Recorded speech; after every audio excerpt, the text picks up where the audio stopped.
post-pandemic, but I think it works very well in mobile.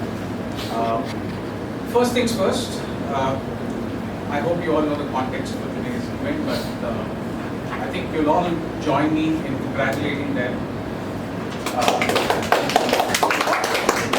T20 World Cup champions.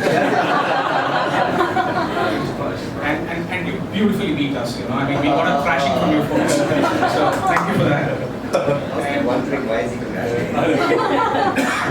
So you guys know how to rub it in very well. Okay. On a serious note, this is the GEB program, and we're here to kind of talk you through it, explain to you, and just to kind of give you an idea of what you 25-30 folks mean to them is we have been doing this for the last 3 months. We got about 240 applications. My team, Kushal and Vaishnavi, spend about 2 hours every day looking through all your decks and then go through a robust shortlisting process. And I think we're somewhere between 28 and 32 finally that we shortlisted and we call you all. So that's the kind of number crunching that takes place to be a part of this. It's still many more iterations I get to do. But to explain to you the process on what happens in the GP, what kind of support the government gets, what is it for you folks to land over there and build your business empire, I'm going to call on Anubhav, over to you. Thank you, Naveen. Thank you to the entire team. I think a huge round of applause to all of the team here. Really, it's good to see all this energy so early in the morning, right? And the day, hopefully everyone's day just goes through power packed. So I've got Tim here as well, who's come all the way from Birmingham as well. He's a deal maker just like myself. But I'd just like to maybe start off by telling you a little bit about myself, and then I'll invite Tim to kind of talk about his background as well. So I've been a serial entrepreneur myself for the past 2 decades. I basically set up businesses in the US, in Australia, Japan, Singapore, Dubai, and India, mostly in the technology space and FMCG space. So I've been an entrepreneur for quite some time, and I've been working with the British government for almost 3 years now in various capacities, and I'd love to basically share some of my successes and failures with you guys and help you in your global expansion.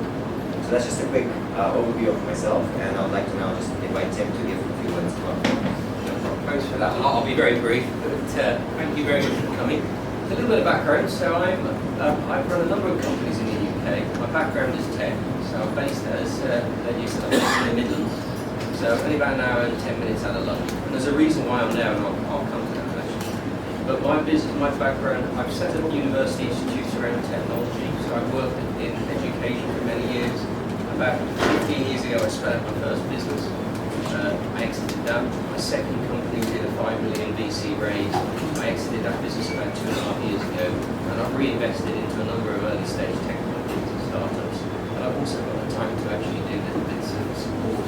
And this is one great example of that really. As a company, we exported overseas, and we used the DIT service to provide the UK government to help us access new countries. And one of the things, and India being one of them actually, and we still currently work with companies still involved in a tender in Bangalore. But one of the areas that the UK government asked me to do was, would you help entrepreneurs looking at the UK? That sounds fascinating, because it's the first time you've got a government program where it's not entrepreneurs that are helping entrepreneurs. The idea being that we've been through all the pain and everything else that you go through when you came to the UK. We can guide you in the best way to raise money. We can tell you the best grants to do. We can tell you the best VCs, the best angel investors. We can find the right partners. We can get you to the right universities. We can protect your products through patents and IP and copyright and trademarks. We can help you really navigate through a landscape and potentially make us, and we can introduce you to potential clients, which is something that the government officials can't really do. So I've got one foot out with it. So that acceleration, that scale up being companies is something that we do for the Global Entrepreneur Program. There's not that many companies we support, so you'd be part of quite, I always call it an exclusive club. I mean, but it is quite a small number. I think we support 120 people from around the whole world. We'd love that to be a majority from India, in terms of companies we can help. And the sort of support we can give is very much us being your non-executive director, but not formally not formally and unpaid. And that really helps ultimately drive the business, and that mentoring is something that we've been doing for many years. I won't go into much more detail on it. Generally, I What I would say, I should say, is that the Global Entrepreneur Program is free of charge. So the support we give for this program is and if you look at our successes over the years, we've had some great success in India. We've had companies that come in with the Global Entrepreneur Program have raised 85 billion. UK, Indian company, I met only about 80 months ago. So that's a really great success there. I think overall we've helped UK alumni raise £1 billion in finance in the last 5 years. So that's a big part of what we do. But we also really support companies to go global in the UK as well. So, the UK is very strong in R&D. UK government put £45 billion into R&D grants. So if you've got a UK company and you've got a specialist in R&D, that's one area that could really provide you a massive opportunity alongside what you do in India. India is still a great market. You wouldn't be saying to you, leave India. India is growing at 7% per annum. 25-year plan, you're going to be the biggest economy in the world. Apparently, so this is a big market to scale your businesses in. So you're going to want to keep your operations in India. The UK, these little areas, I think, could be very complementary areas of opportunity, and that could be around R&D. It could be around collaboration. It could be around certain talent to help you with your business. It could be around finding the right partner to scale. It could be around accessing European market, accessing finance in a different type of way. So I think there's a real opportunity to look at the UK as a market for a lot of you. And I've spoken to a couple of you already, and everybody I spoke to actually had quite a little R&D specialist. And well, that's very fascinating. But we can talk about that more generally, but I just wanted to sort of say hello, introduce myself, and AJ's going to talk a little bit more about the program, is that right? And then we'd love to hear from you guys and any questions that you've got. It's nice to be here. So it's a lovely venue in front of the seaside. It makes me feel like I'm in the summer in the UK. Anyway, I'll pass you. Thank you so much. So perfect. I'm just going to give you guys a quick helicopter tour of the program so you guys know exactly what to expect. So we've got 3 main pillars of the program. The first pillar is basically business and mentoring support. So we don't go through a typical accelerator program or a cohort. It's very exclusive. We actually sit down with founders, understand what exactly it is that your business requires from a go-to-market strategy, what sort of stakeholders you want to engage with, right from potential investors to potential clients, R&D partners with universities as well. Another very good access we have is direct to government as well. So if you have a product or service you want to sell to government, we have direct access to that. Just to give you an example, we've got one of our GEP companies from Bangalore called Road Metrics, and they're in the space of road analytics, and they're currently pitching to a lot of local councils across the UK, and they're looking at securing £1 million of contracts actually within a couple of months itself of being based out of the UK and going through the GEP program. So that's just one case study. We've worked with quite a few others as well. I'm happy to share more case studies in our conversation going forward, but it's very collaborative. That's one thing that is really important to know. And like Tim mentioned, he has multiple businesses. He's basically ex-interview as well. All of our Dealmakers are entrepreneurs, so this program is unique in that ways. It's basically a kind of like entrepreneurs providing support to entrepreneurs. And if you look at any government support across the globe, I don't think a program like this exists. So that's the first pillar. It roughly does take approximately 3 to 12 months to get a founder landed into the UK in some ways, so it does take time. We're very patient with founders, as you know, these things do take time. A lot of people ask us questions about setting up a company in the UK. Some people have issues with banking as well. Opening up a bank account can be challenging, so we have all solutions to that and answers to all of those sorts of questions. One of our founders based out of Hyderabad set up a company and a bank account in 3 days. Based out of Hyderabad, they don't even have to travel. So it's becoming very easy to set up a company in the UK. It's no longer that difficult. You may have heard some horrendous stories of opening the bank takes like three months or so. So that's the first pillar of the program. The second pillar is also related to visas. How many people have like virtual offices that are outside India? Like, that's that perfect. Excellent, perfect. So one thing that I realized in my journey as well is I've set up a lot of virtual offices, but if I don't have a proper timetable or a schedule of being there physically every month, it doesn't instill confidence in the local community. So we basically encourage all of our founders to have that plan engraved into their go-to-market strategy to be in the UK at least once a month or twice a month, so that you're meeting local stakeholders and instilling that confidence. So for that, we have an innovative visa that we offer through the Home Office, and we're an endorsing body for that visa. And And that letter usually costs anywhere between £8,000 to £30,000. If you were to apply directly, we don't charge anything for it as well. As long as you hit the criteria, right? There is a criteria as well. We'll be happy to talk more about that. The third most amazing part of the program is we have several colleagues of Department for International Trade spread across the globe. So say for example, once you've landed in the UK and you feel like you want to export your product and service outside of the UK, you could literally drop an email to any of our council and team members and say, you know what, we want to basically meet these sorts of stakeholders. And because these representatives have been in the ecosystem for like 20, 30, 40, 50 years, they have very solid relationships with like top-notch leadership team members or even owners of companies. And they actually set up and facilitate these meetings for you. And when you're going into these meetings, you're going in very, very warm versus you finding the information on LinkedIn or online and then just bombarding you. So that's the overall snapshot of the GEP. And now what I'd like to do is just open the room up for some questions if there are any questions. And then like Tim mentioned, we'd love to hear from each one of you guys just quickly in a 1 minute sort of overview in terms of what you do exactly, because one thing we've realized in our roadshow is that whenever we do that, a lot of people end up crossing, as it were, basically exchanging business cards, because you might find a customer here, you might find a partner here to collaborate as well. And that's something we highly encourage as well. Within our GEP applicants that are just recently going this year, there are already 3 companies out of the 6, 7 that we're working with that are starting technology exchanges as well. So it could be possible that, you know, once you land there, you can actually have your first customers even before taking off. So yeah, any questions to start off with, or is it too early? But let's see, any questions? Yeah, I have perfect. So what's the question? One question is that how much importance you give to offshore versus onshore business structure? How is it, for example, versus so are they all equal footing or something like that? Sure, Tim, question two. I'm not sure when you say offshore versus onshore.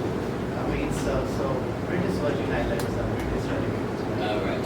So are they, I mean, for the purpose of the program, if I had to establish a company, would you prefer a London-based company or would you prefer a UK company? Okay, so I think it's whatever's best for you. But what I would say is, when you're trying to attract funding from the UK, if you want access finance, you get grants, if you want to really exploit the opportunities of the UK, you've got to have a UK-based company.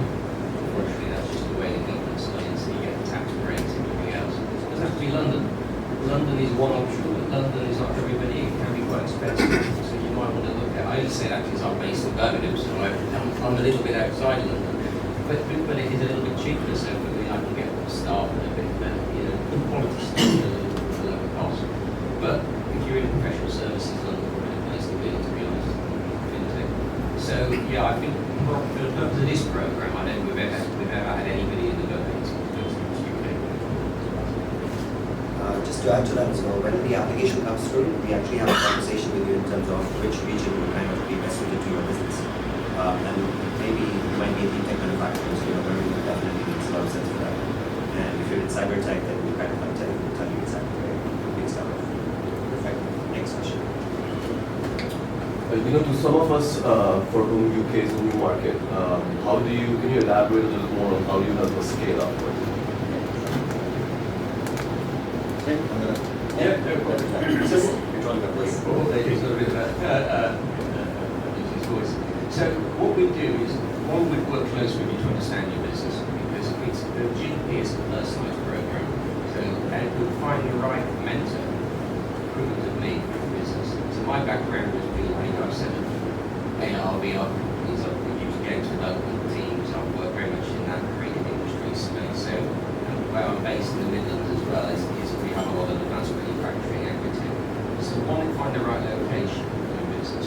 Two, we find the right mentor that's got ideal experience in the sector that you're interested in, because they're going to be the right people to drive you forward. So we've got a guy who's driving through here today, he's based in London, he's a fintech guy, so we've got somebody else in Summit, we've got somebody else very much on agri-tech, still in clean tech, someone in, so they would do that. Then you find out how to scale. What are the, I'm just saying to all my clients, what are the 3 most important things we can help you with? What are the 3 biggest barriers to entry,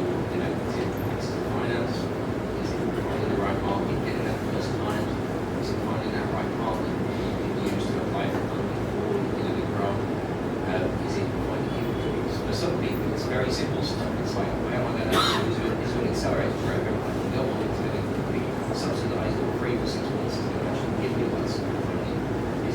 Some people need help with bank accounts, need help with, so we sit down with you, and everybody's going to be different. That's what's a bit about GP. We're not accelerating the program, we're personalising program mentors are actually supporting your journey. We would find the right accelerator, we would find the right one, and that's how it works. So we just need to have that conversation. Adding to that, we also have a lot of trade specialists as well. So if you needed access to information or research and reports, that's something that can also be provided as well as part of the engagement. Yeah. Tim? Oh, I'm not pretty sorry. Sorry. Oh, speak louder. It's a small room. Excellent. Next question, guys. Anyone else? Or yeah, perfect. Oh wow, we've got a lot of hands now. Is there any education qualification required for the applicant? No, so there's no educational qualification. What we look at from a demography standpoint is we look at a minimum market validated product, and that's the main piece, and it has to be innovative technology as well. And how many co-founder teams you are looking for? If there is one co-founder, or looking for the 3-4 co-founder team also. I think, if I can answer that question, I think if you're going for visa, to be honest, around 2 is the most we've done. Yeah. If you bring in more than 2 people as co-founders, it starts to get a bit questionable. Yeah. So you're looking for only for the tech, or because somebody is marketing, somebody for as a team actually? It could be spread across, but co-founders will only get multiple visas if you have different roles to play. They can't be the same role, so they can't be 2 co-founders that are focusing on tech. So the roles have to be clearly defined, and that's how you can apply it. Just to give you an example, like in some of our applications so far, we've had up to 2, Tim has mentioned. But we can probably push that to 3, but the role has to be absolutely crystal clear. There is a requirement, a financial requirement, that each founder has to have access to a minimum of £50,000, which basically means it could be in your personal bank account, but it could be in your corporate bank account, or it could also be from a VC, from a letter of intent standpoint, saying that we're looking at investing in the startup once they're basically in the UK. So there are ways of managing that. This all criteria is there on your portfolio profile actually? Yeah, so there's a one-pager document that basically the Thai team has as well. We can also share it as well, post this as well. That's the only collateral we have, so that's another beauty of the program. We don't have any content whatsoever on the program. It's all hands-on, it's all communication-based. Yeah. Yeah, no. So I just wanted to know what's the success, when you define a success of an entrepreneur, is it that the number of engagements he has with you in terms of the conversations he has? And when do you let loose the entrepreneur to, he's done and he's well settled in the country? I think success, there's 2 parts of success, isn't it? Because I'm sure that any of you entrepreneurs coming to the UK and setting a business is a success. Because you've taken the first step. Yeah, you've done that first step, you've set the company up, you're running. The support I tend to give people is in the first 6 months. That's when people really need that support, because they don't know the market, they don't know some do. I mean, some people are too afraid in the UK, but a lot of people, it's the first ever time to the UK, they need that help in the first 6 months. There's no cut-off date where we say, right, you're on your own. And in fact, you become part of an alumni, you become part of the GP program, which is where you're constantly invited to masterclasses, events. We have a team in London that will stay in touch with you. But most of the deal makers, if I'm honest, our support is in that first 6 months. And it's not about the amount of engagements we do, everything else, but this is about you guys. It's about you going into the UK and using the program to actually help scale your business. So our success is your success, really. If you're doing well and making money and employing people, and that's wonderful. That's what we love to see. There is an aftercare team as well that can help you with other queries as well. Like say, for example, you're looking at exporting as an example, right? So there's a team that can basically guide you and navigate you from that aspect. And there are other programs as well, like Tech UK, Innovate UK, that can also help you in various aspects. So just to give you an example, like Innovate UK allows you to access a lot of talent and even can pay up to 50% of the salaries.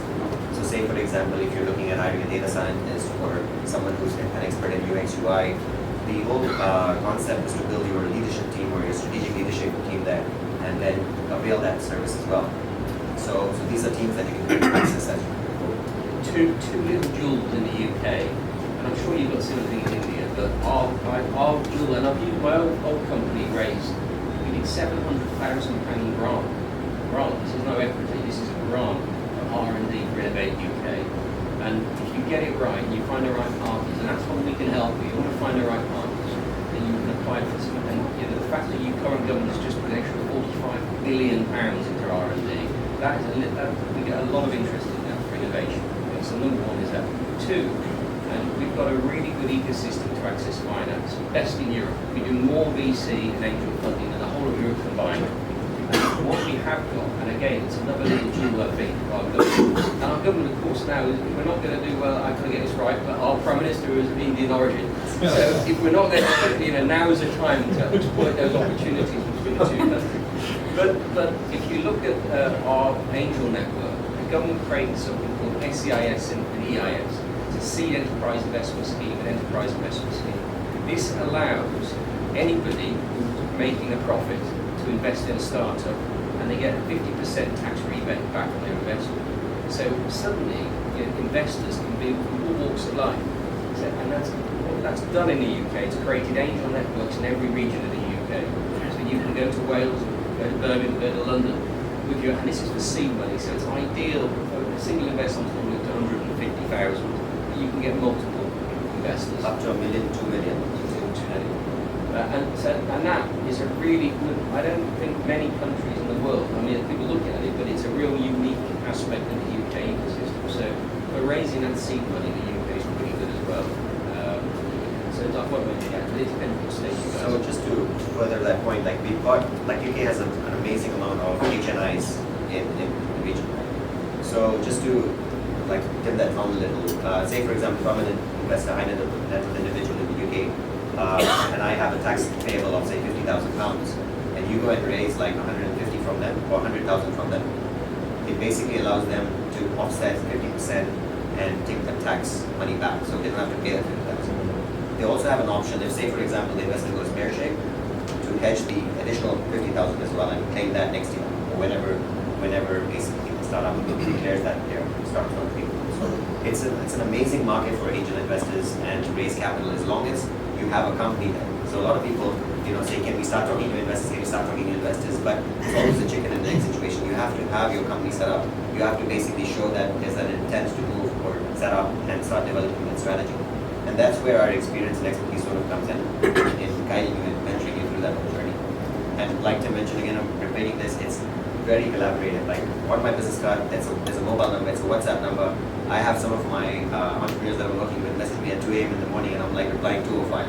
Right, so it's very collaborative. Don't expect that though, but I'm just saying, it's pretty quick. And if it's 2 in the morning, do him. Do me in a day. We gotta be careful with the language. Because we were at Tech Sparks, Tech Sparks on stage, and that's where the thing came. We have an Indian Prime Minister. Oh yeah, I did say that. Indian origin Prime Minister, so perfect. Excellent. More questions? There were more questions? Yeah. Perfect. Good morning. A very good morning to both of you. So, as an early stage company, team building often plays a very vital role in the execution of any successful project. So, for an early stage company, how easy is to build up a good team with abiding by the laws, the minimum wage laws that are there? So that how could we focus? It's a very early stage company. There are ways to get teams, collaborative teams built. I mean, often I would all, depending on your stage, I recommend you looked at an accelerator or an ecosystem that would help you get those teams. A lot of our accelerators are based on university campuses, so a lot of people would start a team off by getting good students. In terms of AI, Cambridge, we have US companies coming from California to Cambridge because they can get access to these AI graduates. And often they'll give these AI graduates a little bit of equity just to get them on board. So they're excited about being part of a team. And they wouldn't, if you go to the US, the salaries for an AI engineer would sort of sky high. But you get equally good quality at much lower cost. So universities are a great source of innovation and knowledge. And it's no surprise our science parks and incubators are all clustered around universities to a certain extent. So that's one area. But there are other areas we can help with. Again, we can introduce you to organizations that pull together a team to build a management culture. Give your budget and what you needed and the sort of people. So I was with GP recently, and there's a company called New Found, but their job is they're a DIT introduced organisation that looks at the sort of staff you need, and when you come in, will identify the best way to do it. So there's different ways we can do it to make those introductions. But it is, when I stepped my first business up, they were graduates. I got a young team of techies. And From scratch. Yeah, it worked really well. Okay. Oh, Yeah, hi. Good morning, everyone. My name is Sharad. I have one question now we have been selected and we have reached to this stage and we are meeting and discussing this. So what is going to be the next step, and is it going to be some time-bound program for each startup? There would be a mentor who will be doing the handholding for each startup, or is it going to be common program for all of us? So basically, it's literally a 3 to 5 page application form. Some of you guys have filled it, some of you guys are probably going to ask for it. So the process is the same for pretty much everyone. There's an application process. So we have a JEPIC committee in the UK that basically goes through the application that's filled. And it roughly takes about 2 to 4 weeks for it to get reviewed and approved. And there are two pretty much outcomes. Either it's a green light or it's a red light, right? So if it's a green light, we can start working with startups straight away and start that facilitation and conversations with all the stakeholders we mentioned. And that can take anywhere between 3 to 6 months, in terms of like starting those conversations from here locally. You don't have to be physically present in the UK to start those conversations. But we tell a lot of our founders that it's better to get like a standard visitor visa in the meantime, so that if you have some serious interest from potential investors or potential clients, it makes sense for you to travel and actually convert that into whatever goals you have. Side by side, you can apply for the innovator visa. And the innovative visa application usually takes anywhere between 3 weeks to 12 weeks, depending on how you're basically providing information and so forth. The endorsement letter is issued very, very quickly, but you have to do an interview with our visa team, and that can take about 2 weeks as well to get that sort of out of the way. So the overall engagement can take anywhere from 3 months to 12 months to land a company in the UK once we've got the green light. It totally depends on how much. How aggressive you are in terms of wanting to be in the UK. So we've had one founder that literally applied in June, and they landed in September, India-based. And he's like an amazing founder. Like he has a spouse and 3 kids. And I told him, just go by yourself first and kind of like set things up and then bring your whole family over. But he was so confident that he took his entire family in one go. So we have these sorts of things, and then now the team in the UK is helping him out with, again, more stakeholder engagement and then building his business. Okay, so we have to wait for a month till we get a green. No, about 2 to 4 weeks. 2 to 4 2 to 4 weeks, yeah. Okay. And with time, because we've gone through a very rigorous process, we'll try to accelerate that even faster as well. Okay, great. Yeah. Because already I have submitted the application. Yeah. Thanks. Okay, thanks a lot. Yeah, so okay, we'll just play. Yeah, sorry, so typically all of us have our companies registered in India, or we have angel investor, or certain stage of companies have already reached. So on this program, do you want the companies to flip their HOs? Because that's a tax issue for the individual shareholders in India. So how does one handle that? So this is the question we ask quite a lot actually. So what we usually advise is there are 2 models that you can actually do when you're setting up. One is called a global HQ and the other is a strategic HQ. So the global HQ basically means you transfer your intellectual property into the UK, and then you'll probably fall into those sorts of concerns, right? However, what we encourage a lot of people is to basically set up an independent entity and then start your stakeholder conversations, be it with investors or potential clients. And then as you're progressing, you can always acquire the intellectual property as a result of your conversations as well. And you can then flip the investor cap table into the UK by issuing new shares. And there are ways to manage the tax part. India is a creative space, I'll probably stop there. And we're not here, like Tim mentioned, to uproot any Indian companies, right? A lot of times what happens is the variables aren't in your favor here, right? And what we're trying to do is we're trying to just give you the variables in the UK that are in your favor. And you can then either use your India setup as more like a DevOps team, and then as you raise more capital, use it to penetrate the India market as well. So we're never going to lose our roots. That's the whole process. So yeah, she's good. Cool, we'll go to her first. And guys, we're still here as well, so if you have any more questions, we're here to answer them as well. Hi, I wanted to know a little bit more about the innovator visa. Sure. What would you like to know specifically? Okay, so specifically,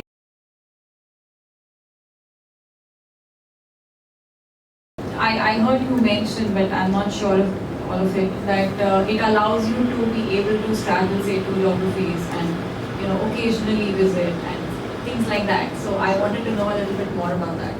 Sure. So basically, the innovator visa allows you to travel back and forth for periods of 3 years, and you can renew it indefinitely as long as the business is running.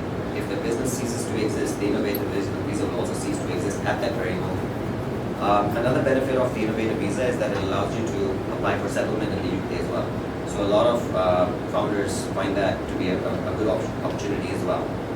There is no restriction for you to travel back and forth in and out, but again, like from experience, take it. Like if you don't physically place yourself there and have that consistency with engaging with local stakeholders, you won't succeed. Right. So that's that. Other than that, if there are any specific questions, I can take that offline and answer them. Sure. No, that's it for now. Thanks. What are the criteria for the Innovator visa? visa. So you have to have access to £50,000 as the first criteria, and we also have like a guideline. Bank here or bank there? Bank here, Anywhere. yeah, anywhere. Basically assets of minimum 50. Not assets, it has to be cash, available cash. You can show if you've made investment into your business, 50,000. Yes. As long as you can demonstrate the investment that you've made, then they will accept it that. Yeah. So some people actually put like a house. It's not allowed. Yeah. FDs are allowed. Any convertible or cash option. Yeah. Shares? Shares may not be because then the valuation of them comes in. It can be tricky. A letter of intent from an investor, that also can be classified as one. What are the other criteria? Other criteria are very basic, like you have to have an IELTS level of specific amount, or if you've done an education program in English, a letter from the university will also suffice that they have done their education in English. That's another criteria. Other than that, I don't think there are any articles. And I suppose it's called innovative visas because your idea of your business is going to be innovative. So that's probably the most important thing. It will be, but most tech companies are in the very nature of what they're doing. Non-tech is going to be, harder. The innovative visa isn't for someone who wants to, set up a restaurant or something like that. It's Are there any specific requirements out there from that assessment point of view? What they'll do, well, I can talk about experience of GP, which is very much lined up. They'll look at your business to see if what you're doing is, if there's some uniqueness in terms of the tech, is there anything that you've added to it that makes it innovative? Any IP that you could potentially get in the future? That's really what we're looking for, And if you get that on GP, we wouldn't put you in GP if you couldn't get it out. So obviously if you're in GP, and as AJ saying, definitely worth you doing GP first, because if you did, there are other visa endorsing bodies you can go to in the UK. Some of them charge an awful lot of money to do that, whereas GP is free. It's unique in that respect. But I think if you go onto the website, Home Office website in the UK, they have all the criteria there for the visas. This is the main aspect, and the application fee is like I think £1,300, and then you have to do a medical test as well. So my other question was largely from the intellectual property point of view. How safe it is for one to have IP registered in UK from a global perspective point of view? So are there any treaties, all countries, or how does that help? Yeah. So are you talking about trademarks or patents? Any intellectual? Yeah. So it's the same pretty much everywhere in all geographies. My strong advice is to always file a patent in your home country in some way. So if you're traveling or transporting your business to the UK, then you file an IP there. And then you also look at the PCT route as well, get priority. So as you kind of are growing, you then file your patent in that sort of manner as well, into which markets you're accessing. Yeah, but no, my specific question was that if we have trademarks or patents registered in UK, how safe it is well governed by default in all other countries? How many countries is safe? It's always regional specific, and like even in the US, like if you get a US patent granted, right, it's as good as your defense as well. Correct. So if you're going against Microsoft, good luck, right? So yeah, Of course. that's the same. Yeah. So yeah, we got one question in the back, and then My question was the same. So yeah. Is this like an ongoing program? Meaning we apply and we don't fall in the green category but get into the red category? then can we apply again as we sort of mature as a company, and so then probably there is a stronger case for us to get qualified for that program? Is this like an ongoing thing? Absolutely. So we don't have an application deadline date, and what happens is that at the dealmaker level, what we do is we'll always evaluate it well before even applying. So we might say, let's settle back in 3 months, let's settle back in 6 months, and keep the dialogue going. And that's why the WhatsApp number is there as well for you to just literally bounce a message in. I'd like to talk this some development. And I think we both have had 100% success rate in all of our GEP applications so far. We probably wouldn't submit it if you and I felt it was right. We'd have a chat and say, maybe not back 3 months. Sure. We don't need to believe it's right. Yeah, my question about the applied joint application between the corporate alliances. For example, our company are into the smart tech device research and production, security, health tech.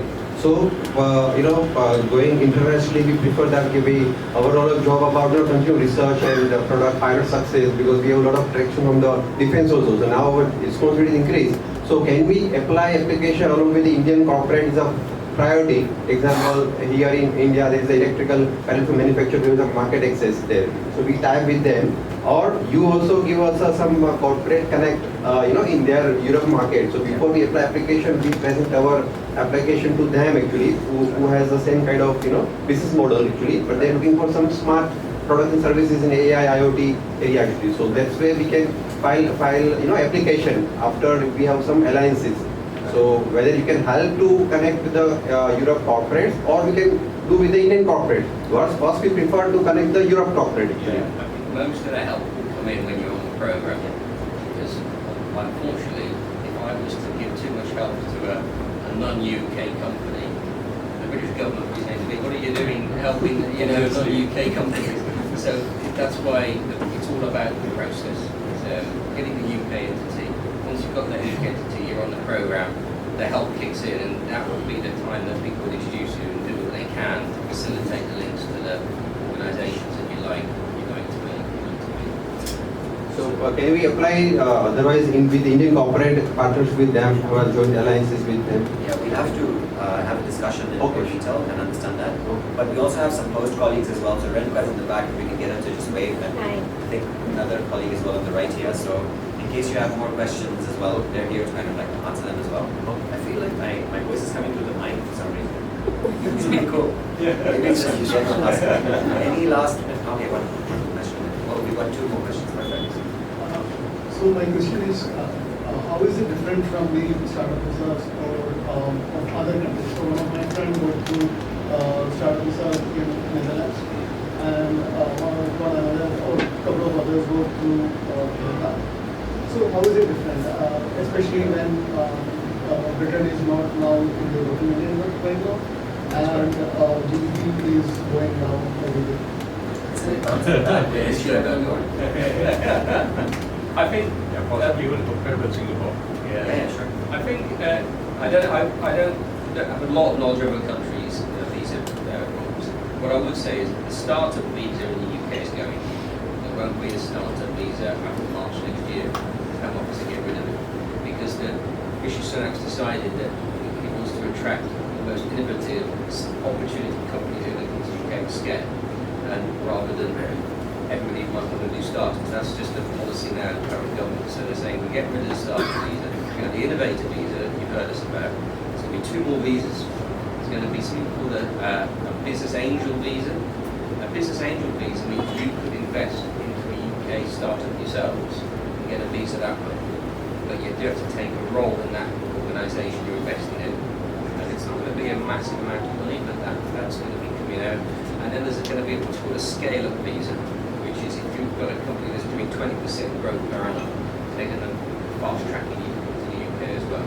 So this is the policy that the UK government are looking at. In terms of the Brexit question, well, you can look at it both ways. You can say, well, actually, the UK is going to want to do all it can to attract the most innovative Indian entrepreneurs into the UK.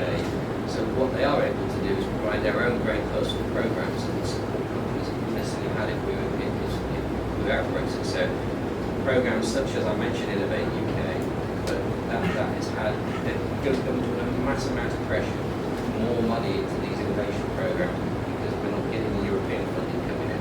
So that's one of the reasons why Innovate's been given an extra 45 billion. So that does give you opportunities. most companies, if you're in tech though, and I've been in tech for many years, Brexit hasn't affected tech. Brexit affects movement of physical goods between the countries in the UK. And actually now, after, the first 6 months was a bit of a mess, if I'm honest. I tried to move some stuff to Ireland, it was a pain. But they've got through a lot of that now, and it's settled. So I think, Scotland now. I think, and as a country, I think that we have bounced back. Now we've got a new Prime Minister here. We did have a 45-day period where we had a few disruptions, but we've got a new Prime Minister. They've got a vision. I think certainly it's going to be a lot more settled direction of growth. And just talking more about, like, you asked Singapore and some others in Netherlands, right? Look, I basically always tell founders that it's not so much about the regional landscape, right? It's about what you think makes sense. Look, so we're not here to literally sell the UK, right? We're here to provide you with information, and if it makes sense for your business, right? We're not here to basically hijack you and take you right there. So its beauty is it's right there in the middle, right? And you can basically cater to all parts of the world being right there. If I talk about Singapore, I had a business set up there and ran it for about almost 6 years. There's a Ministry of Manpower, MOM, is what they call it in Singapore. So they have a lot of restrictions on who you can actually fly in as well. So I think every single company has a limit of 2 employment permits for founders that are coming from outside. So it's very, very tricky, and they have a very strong requirement to employ local talent as well. Also from a geographical landscape, if you're thinking from your startup standpoint that Asia Pacific is the region for you to expand and grow, then it's probably the best location for you. Right? If you're in, say, crypto, probably Dubai, right? So you have to kind of take that call for yourself. Canada is also very aggressive, the Germans are also very aggressive. It totally boils down to your thought process and your overall go-to-market strategy. Yeah. So we've got a lot of questions coming through. So there's one in the front here, then one in the back. Yeah, go for it. So this entire program would start in anywhere between 3 months to 12 months. Is the time duration that would take to land in it.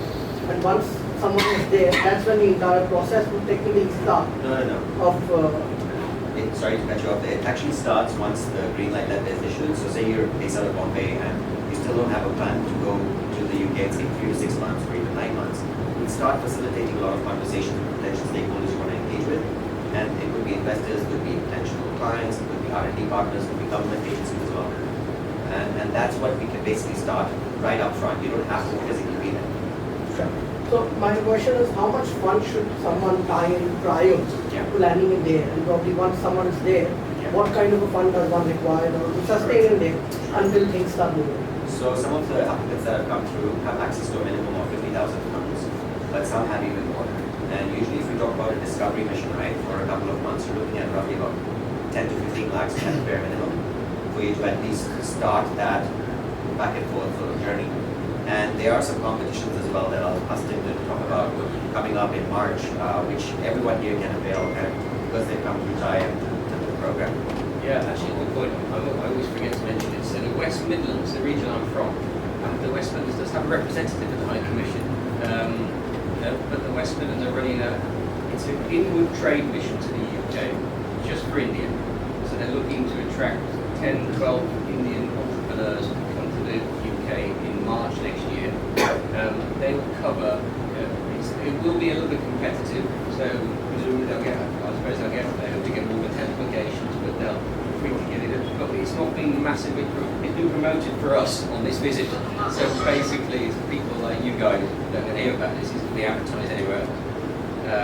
But what they will do is pay for a flight to get you over to the UK. I think for one company it pays for hotel accommodation as well.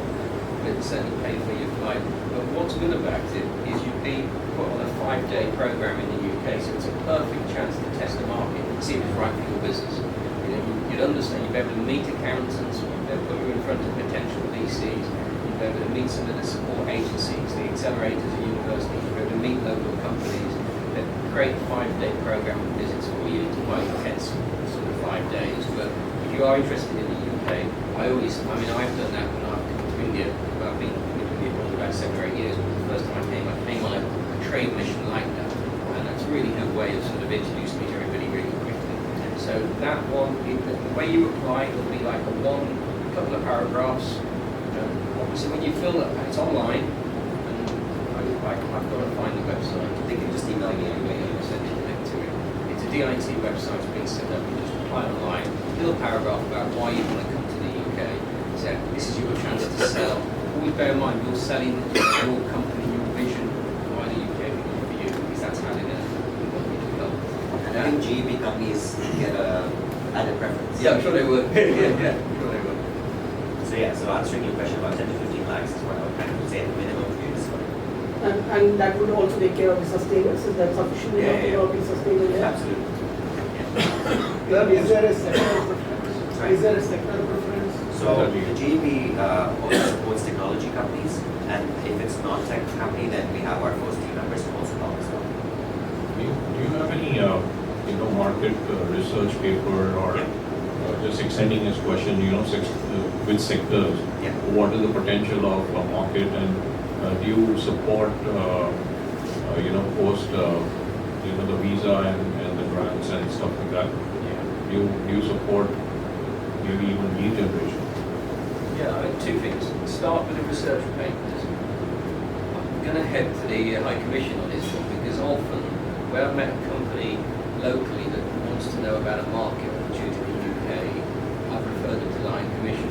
Am I doing the right thing? Yes, yes, absolutely. So we can. No, so basically, what is in demand there versus what we can supply? These So guys have got we have people who put Do together. you have such sector papers, reports. and if those Yes, can be shared, absolutely. So we can. we'll appreciate. But we try and do that more specific to the business that you're in. So we don't Of just course. give. It's all tech. Yeah. We just when we You're talk 90% of the room is all tech. I get 100%. Tech covers a wide area, doesn't it? Yeah. So there's But agri-tech. tech again is very generic, exactly. There are many sectors that tech can actually I provide. mean, I'm So the VRAR, and we studies into that tech, we studies into AI, IoT, absolutely. all these areas we don't focus. So that's number one, so the research. Basically, just to share also with everybody, I was there in Netherlands in March. Just for one project, I actually signed that, gave the money, but basically ended up having at least 8 to 10 inquiries, serious other projects. That's in the Netherlands. In the Netherlands. Did you set a company up there? I am. I'm setting it up very soon. I'm already running a company in Singapore. You need one in the UK as well, don't you? Of course, that's the reason I'm here. Because I'm wanting to actually compare, market access in UK versus, say the Netherlands. Perfect. No, that's great. So, just wary of time. We're hitting 11 o'clock. So maybe just one more question. I just have a question around the taxation, right? So, let's say what are the advantages from a tax perspective? Let's say you set up a company, you make money. Are there any tax breaks you get for a certain period of time? And just extending that, is there any transfer pricing mechanism that exists in tax treaties between India and UK? Sure. So maybe you can take that one. So I'll give you a couple of minutes to think about it. And so with respect to tax benefits, like if we talk about corporate tax in India, it's about 30%. In the UK, it's 19-20%. We probably go up to about 23-24%. Not that high, but Rishi Sunak's taxes a little bit. Maybe even following year after that, right? Not at the moment. So there'll be a little bit of a benefit there. With respect to transfer pricing, if you have like a subsidiary sort of relationship, you still will have to follow the same transfer pricing methodologies, getting a certificate, looking at what the percentage is. But most tech companies are in the range of like 15 to 30%, depending on, again, what area they're in. No, so the same mechanism, do you mean transfer pricing audits? Yeah, it will still be there. And we'll require the transfer pricing audit both in India as well as UK? In India, not in the UK. Not in the Not UK. in the UK. In India, you would require. Because the tax is more here. That's right. So there are a lot of methods to basically manage transfer pricing as well. And the best way is to break your expenses down into two buckets. One is expense reimbursements, and one is and you put quite a lot in the expense reimbursements. I can have. And the other one? The other one is the actual cost of goods and all your operational expenses. Your OPEX. From the sales tax as well, in terms of tax benefits, the UK have got what we call enterprise zones in certain locations. Now, where that's good is, as a company going into the UK, we'd advise you probably on the best place to locate your business. Depends on the sector, but by locating in certain locations, right locations, you won't be paying any business rates for a period of time. They can be covered off. So there are regional benefits depending where you physically locate. The government also, your entrepreneurs, what's been really good is we have this entrepreneurs tax-free. When you sell your business, you can actually, I'll have to check if it's still the case, but it was certainly a few years ago, that there's a limitation, the maximum tax you pay on the sale is 10%. So for entrepreneurs selling for a few million, that's quite an attractive valuation. So there are, but as part of the program, we can introduce all the accountants will have that conversation. I have a legal question to that. While on sale of a business, you pay 10% or whatever is a fee. But subsequent to that, is there succession tax as well in the UK? No, basically there are specific time periods as well. But again, the accountant would have to look at it at each case would be different. Let's say someone is selling it within like a year versus 3 years or 5 years. Which I get it. But at one point of time, the wealth could get transferred from someone in the family to another in the family. Yeah. And that's the succession tax that I'm That's talking the about. same so that's there pretty much locally. Yeah. So that's there. Yeah, it's probably there. But don't take me for it. Talk to the accountant. I'm not a registered accountant. Yeah. One last question for me. So is there anything equivalent to GST? Yeah, we have got that. So it's pretty much almost the same. So there's no, it's 20%. 20%. Is there anything like double taxation, exclusion free, like if the company is in UK and it does not need to collect GST from India, or if the company is in India, it does not need to collect VAT? That's good, yeah. Only local, yeah. Not for cross-border. Yeah. It's local. If you're selling locally, then you would be GST for local, yeah. Sorry, when you're billing internationally. No, if the company has to be selling in India, they have to collect GST. So if it is a SaaS company, It's a local company. if it is a SaaS Your company, UK company will be in India.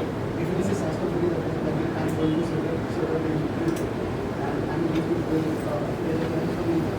So when the export or There's no GST. We can take that offline as well. I'd be happy to answer that. But a lot of payment gateway companies are. I have a query. Maybe somebody would have asked earlier also, but what kind of funding support do you provide?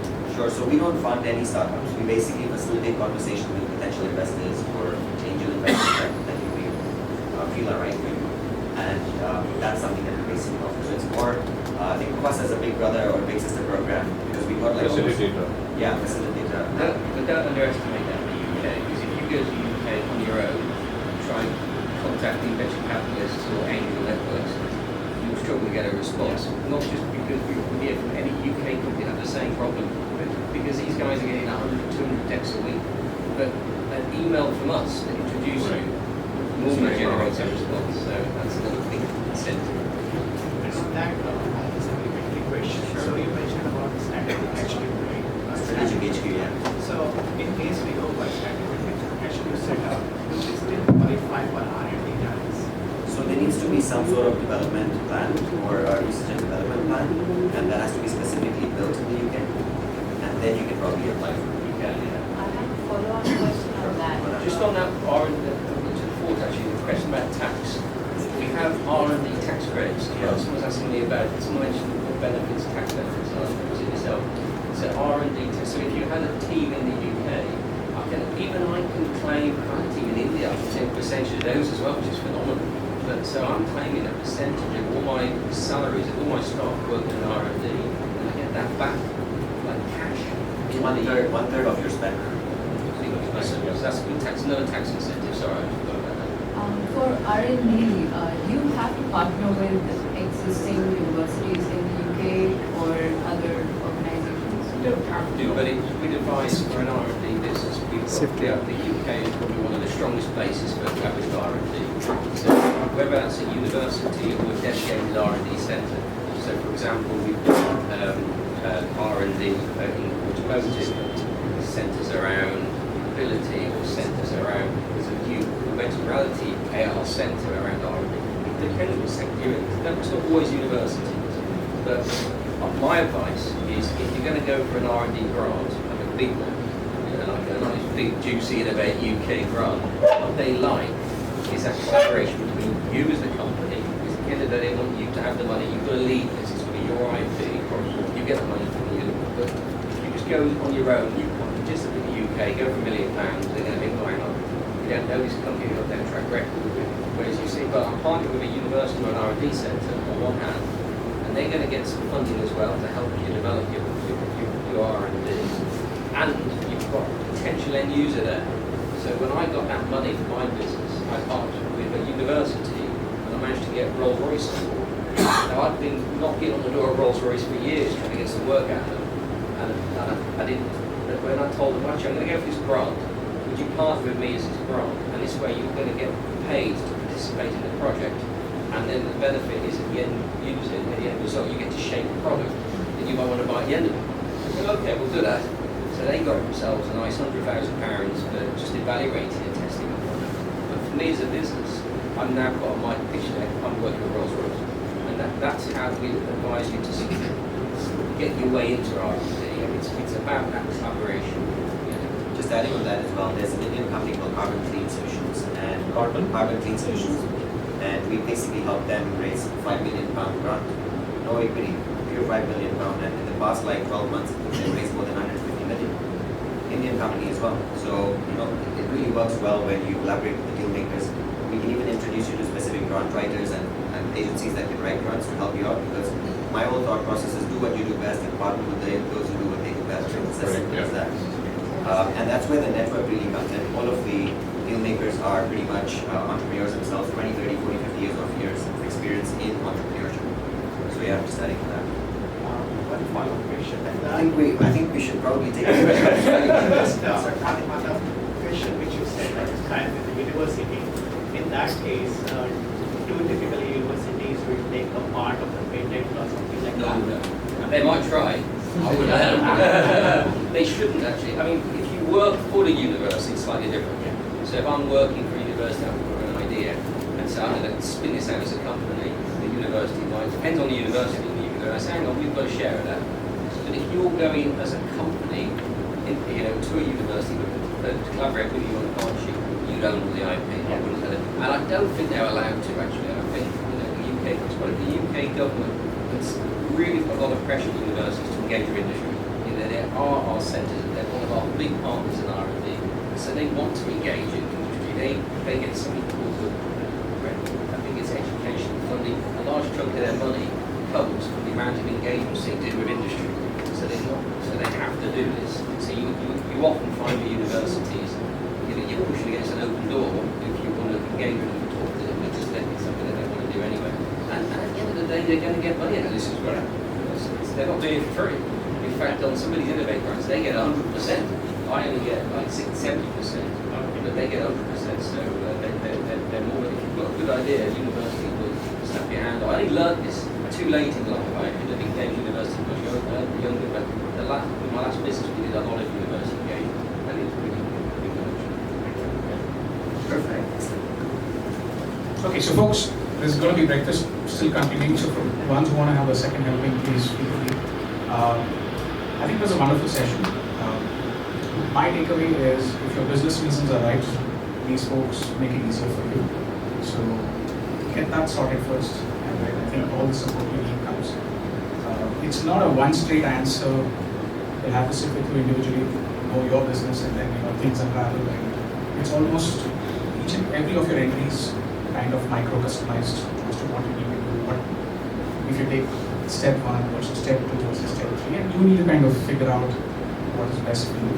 In terms of tax questions and stuff like that, I would honestly say you talk to a tax consultant over here, because you are going to be, if you're already in operation and you have some IP which is already here, it's a very tricky one. They also help you on establishing a parallel connect, transfer pricing, all of that can be managed. Not a problem. The good thing is you're all early stage. You're not vested too much. So I think you can move pretty easily. But again, like I always say, first you go in for your business reasons. If that is sorted, believe me, everything else becomes easy. You think you're going for a grant, you think you're going for funding, it doesn't work well. So, I agree with that. it's okay. Thanks again, all of you. And, please do stick around. They're also going to stick around. That doesn't mean don't go and help them. Be nice to them. Thank you very much. Thank you. Thanks so much. Thank you.